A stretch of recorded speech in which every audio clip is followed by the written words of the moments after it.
అదే RTV app వార్తల్ని క్షణాల్లో చదివే అవకాశం ఉంటుంది. ఒక న్యూస్ పేపర్, ఒక టెలివిజన్ ఛానల్ మీ చేతుల్లో ఎప్పుడూ ఉంటాయి.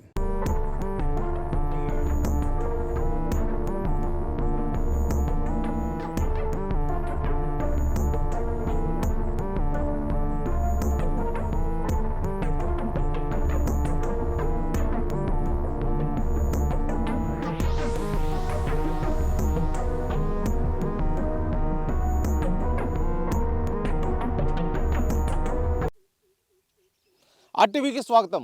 నేను మీ శ్రీనివాస్. సగటు మనిషికి అన్నీ ఉన్నా ఏదో కొంత కొరవ. అందం, చందం, డబ్బు, పరపతి, పదవులు, అధికారాలు అయినా కూడా ఎక్కడో ఏదో చిన్న కొరవ ఉంటుంది. కానీ అన్నీ ఉన్న మనిషికి కాకుండా అతనికి పుట్టుకతోటే అంగవైకల్యం. కానీ అందరిలాగా అతను బాధపడలేదు. ఒకరిని చూసి ఆదర్శం పొందాడో లేకపోతే 10 మందికి ఆదర్శంగా నిలవాలనుకున్నాడో తెలియదు. కానీ అతను అంగవైకల్యాన్ని జయించి కుటుంబ భారాన్ని మోస్తూ ఉన్నాడు. అతనే కొండపి మండలం నేతివారపాలెపు వాసి శివ. గత 10 సంవత్సరాలకు పైగా ఆటో నడుపుతూ తన కుటుంబ భారాన్ని మోస్తూ 10 మందికి ఆదర్శంగా నిలవడంతో పాటు నాకు అంగవైకల్యం అడ్డు కాదు, నేను అంగవైకల్యాన్ని జయిస్తాను, నాకు అది పెద్ద సమస్య కాదు, ఇంకా సహకారం అందిస్తే మరిన్ని విజయాలు కూడా సాధిస్తానన్నారు శివ. ఇప్పుడు మనతో పాటు ఉన్నారు, వారు మాట్లాడి తెలుసుకుందాం అసలు అతను ఏ విధంగా ముందుకెళ్తున్నాడు, అతను అంగవైకల్యాన్ని ఏ విధంగా జయించాడు, 10 మంది ఇంకా అంగవైకల్యంతో బాధపడుతున్న వారికి ఎటువంటి సూచనలు పోతున్నారో వారు మాట్లాడి తెలుసుకునే ప్రయత్నం అయితే ఇప్పుడు చేద్దాం. నమస్తే శివ. నమస్తే సార్. ఒక మనిషికి అన్నీ ఉంటే కాళ్ళు, చేతులు, ఇంకా ఏదో లేదని చెప్పేసి ఒక కొరవతోటి ముందుకు వెళ్తుంటారు. కానీ మీకున్న ఒక చేతి, అది కూడా అంగవైకల్యంతో ఉంది. అసలు ఈ సమస్యని ఎంతకాలం నుంచి ఉంది, ఈ సమస్యని ఎలా చేస్తున్నారు? నేను 1991లో పుట్టాను. పుట్టినప్పటి నుంచి ఇలానే ఉన్నాను. నేను 10th, ఇంటరు, డిగ్రీ చదువుకున్నాను. 2007లో నాది 10th అయిపోయింది. అప్పుడు ఎంప్లాయ్మెంట్ చేయించాను. సో ఇప్పుడు దాకా అనేది ఏమీ లేదు. కుటుంబ పోషణ భారంగా ఉంది కాబట్టి ఈ ఆటో యూనియన్ బ్యాంక్ వాళ్ళ సహకారంతో ఈ ఆటో తీసుకుని నడపడం జరుగుతుంది. మీరు డిగ్రీ చదివారన్నారు, ఎటువంటి జాబ్స్ కానీ ట్రై చేయటం కానీ? ట్రై చేసా, ఎక్కడ పోయినా కంప్యూటర్ అడుగుతున్నారు. ఫస్ట్ హాఫ్ మనకు ఉందో 3000, కంప్యూటర్ కొట్టాలన్నా మనకు ఇబ్బంది. సో మనకు సెట్ కావట్లేదు. అయితే ఎప్పుడు అటు ప్రభుత్వ ఉద్యోగం సాధించాలని ఆ ప్రయత్నాలు ఏం చేయలేదా? బ్యాక్లాగ్ పోస్ట్లో చాలా పెట్టాము, వేకెన్సీస్ పెట్టాము, కానీ మనకు ఎటువంటి అనేది రాలేదు. 90% వికలాంగతత్వం ఉంది నాకు, ఎటువంటి వేకెన్సీస్ రాలేదు. మరి ఈ అలాగ ఆటో నడపాలని మీకు ఎలా అనిపించింది? ఎప్పటి నుంచి నడుపుతున్నారు? ఈ 4 years నుంచి నడుపుతున్నాను. నాకు కుటుంబ పోషణ భారం, అంతకుముందు బరువులు కాసేది. సో కుటుంబ పోషణ భారంగా ఉంది కాబట్టి వేరే వాళ్ళ సహకారంతో ఆటో తీసుకొని నేను దీన్ని నడపటం, చిన్నగా స్టీరింగ్ ఆల్టరేషన్ చేయించుకొని నేను దీన్ని నడపటం జరుగుతుంది. నడిపేటప్పుడు అంటే కామన్గా ఇప్పుడున్న పరిస్థితుల్లో చూస్తున్నాం, 2 చేతులు ఉన్న వాళ్ళకి, అంతా స్పృహ ఉన్న వాళ్ళకి, కాళ్ళు చేతులు అందరూ బాగున్న వాళ్ళకే రోడ్డు ప్రమాదాలు విపరీతంగా అవుతున్నాయి, వాహనాలు సరిగ్గా నడపలేక. కానీ మీకు ఎప్పుడు ఆ ఇబ్బంది అనిపించలేదు? వాహనం ఇబ్బంది అనిపించింది ఫస్ట్లో, స్టార్టింగ్ తీసుకునేటప్పుడే అన్నారు, నువ్వు నడపలేవు, నీకు అనవసరం, నీకు వేస్ట్, నువ్వు పడేస్తావు, అది ఇది అన్నారు. నేను నడపాలి, నా కుటుంబ పోషణ నేను గట్టెక్కించాలనే దృఢ సంకల్పంతోనే నేను దీన్ని తీసుకొని స్టీరింగ్ ఆల్టర్నేషన్ 15,000 పెట్టి ఆల్టరేషన్ చేయించుకొని దీన్ని జాగ్రత్తగా నడుపుకోవడం జరుగుతుంది. కాకపోతే ఆటో అన్ని సవ్యంగా ఉన్న వాళ్ళే, కనీసం ఒక మనిషి తాగి ఉంటేనే డ్రైవరు ఆటో ఎక్కలేరు ప్రయాణికులు.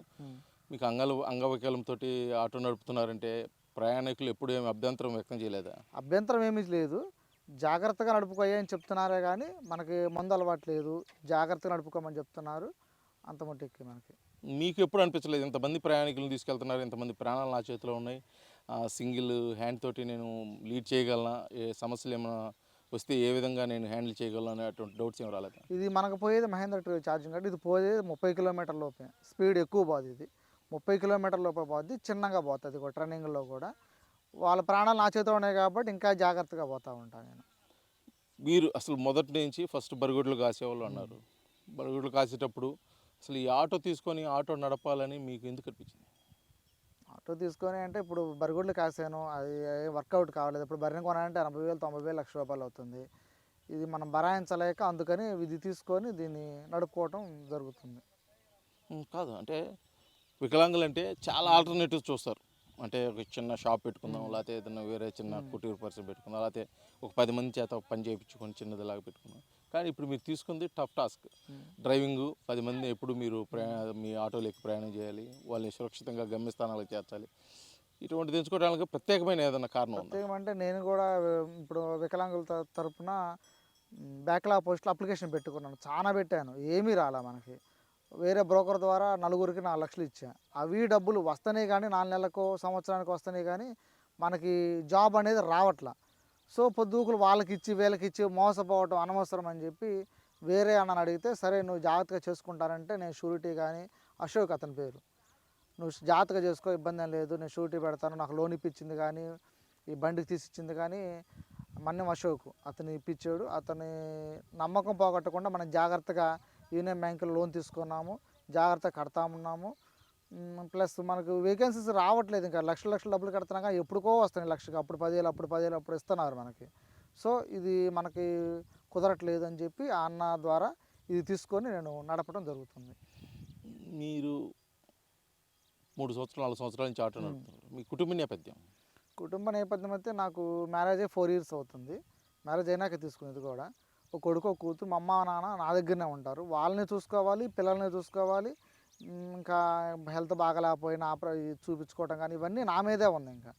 సో ఈ బరుగుళ్ళు సెట్ కాదు అనే ఉద్దేశంతోనే ఇది ఆల్టర్నేషన్ చేయించుకుని దీన్ని నడుపుకోవడం జరుగుతుంది. అంటే ఇంట్లో వాళ్ళు కానీ, మీ మిస్సెస్ కానీ, అమ్మ నాన్న కానీ ఎప్పుడేం వాళ్ళది ఎందుకు ఇలాగ ఏదైనా చిన్న పని చేసుకో, ఈ ఆటో వద్దు అని వాళ్ళ సహకారం ఎలా ఉండేది మీకు? సహకారం బాగానే ఉంది, చేసుకోమంటారు బయటికి వెళ్ళి. మనం బయటికి వెళ్ళినా కూడా మనకి ఎటువంటి ఉద్యోగ అవకాశాలు లేవు. కంప్యూటర్ ఆపరేటర్ రమ్మంటారు, మనకేమో కంప్యూటర్ ఒకటే మనకు కుదరదు. సో బయటికి వెళ్ళినా కూడా మనకు సెట్ కాదు. ఇంకా అందుకని మనం ఇంకా అది మనకు సెట్ కాదని వేస్ట్గా డబ్బులు కట్టడం, డబ్బులు ఖర్చు పోవడం దేనికని చెప్పి ఇది తీసుకొని దీన్ని.